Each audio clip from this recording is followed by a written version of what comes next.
आणि एक महत्त्वाची अपडेट म्हणजे सूरज चव्हाणांचा राजीनामा घेण्यात आलेला आहे। माणिकराव कोकाटेंच्या पत्त्यांचा डाव सावरण्याच्या नादात युवा प्रदेशाध्यक्ष सूरज चव्हाणांची विकेट पडलेली आहे। छावा संघटनेच्या पदाधिकाऱ्याला निवेदन देताना पत्ते टाकल्यामुळे ही बेदम मारहाण करण्यात आलेली होती।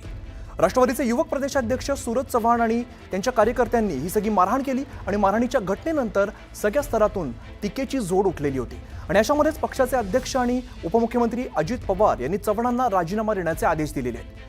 सोशल मीडियावरती पोस्ट करत दादांनी कारवाईचे आदेश दिले होते आणि यानंतर सूरज चव्हाणांनी राजीनामा दिलाय।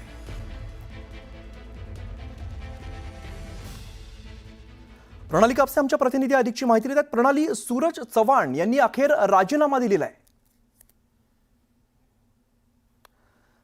तर पुन्हा एकदा आपण प्रणाली यांच्याशी संपर्क साधण्याचा प्रयत्न करूया। मात्र माणिकराव कोकाटे यांच्या पत्त्यांचा डाव सावरण्याच्या नादात युवा प्रदेशाध्यक्ष सूरज चव्हाण यांची विकेट पडली आहे। छावा संघटनेच्या पदाधिकाऱ्याला निवेदन देताना पत्ते टाकल्यामुळे बेदम मारहाण करण्यात आली होती आणि राष्ट्रवादीचे युवक प्रदेशाध्यक्ष सूरज चव्हाण आणि त्यांच्या कार्यकर्त्यांना ही मारहाण केलेली होती।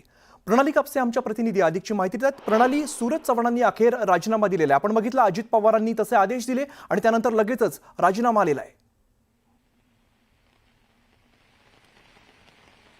सूरज चव्हाण यांनी काल छावा संघटनेचे जे कार्यकर्ते, पदाधिकारी आणि त्याचबरोबर प्रदेशाध्यक्ष जे होते त्यांना मारहाण केली। सूरज चव्हाण यांच्याबरोबर त्यांचे युवकचे काही पदाधिकारी सुद्धा होते, परंतु राज्यातील राष्ट्रवादी सत्तेत असलेल्या राष्ट्रवादी काँग्रेसच्या युवक प्रदेशाध्यक्षाची जबाबदारी असलेल्या सूरज चव्हाण यांची स्वतः त्यामध्ये त्या व्हिडिओमध्ये मारहाण करताना दिसतात। याची गंभीर दखल उपमुख्यमंत्री अजित पवार आणि पक्षाचे अध्यक्ष, राष्ट्रीय अध्यक्ष या नात्याने त्यांनी थोड्या वेळापूर्वी एक्सवर पोस्ट केलेली होती आणि सूरज चव्हाण यांनी ताबडतोब राजीनामा द्यावा असं सांगितलेलं होतं। त्यानुसार सूरज चव्हाण यांनी राजीनामा दिलेला आहे। आपल्या नेत्याला शिवीगाळ करण्यात आली असा दावा सूरज चव्हाण यांनी केलेला होता आणि परिणामी सगळ्याच कार्यकर्त्यांमध्ये रोष निर्माण झाला आणि म्हणून या बाचाबाचीचं पर्यावसान हे मारहाणीमध्ये झालं असं थोड्या वेळापूर्वी आणि त्याच्यासाठी दिलगिरी सुद्धा सूरज चव्हाण यांनी व्यक्त केलेली होती। परंतु पक्षामध्ये पक्षाला एक विचारधारा, एक शिस्त आहे आणि त्या शिस्तीचं पालन जर कोणी करत नसेल तर त्याच्यावर कारवाई केली जाईल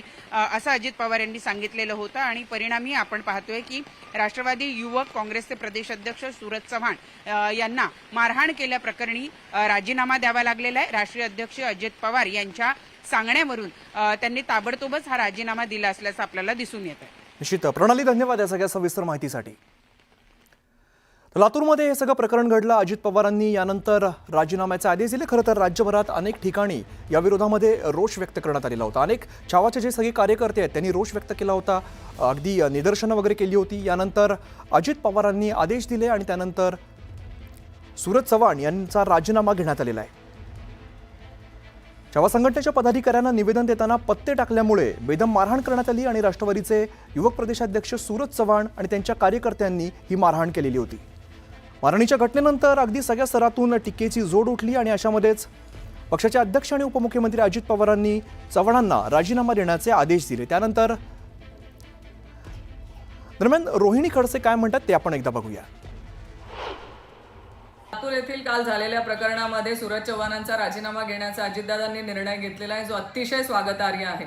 पण या संपूर्ण प्रकरणाला जिथून सुरुवात झाली त्या माणिकराव कोकाटेंचं काय, का मोठ्या माशाला वाचवण्यासाठी छोट्या माशाचा बळी अजितदादांकडनं घेतला जातोय।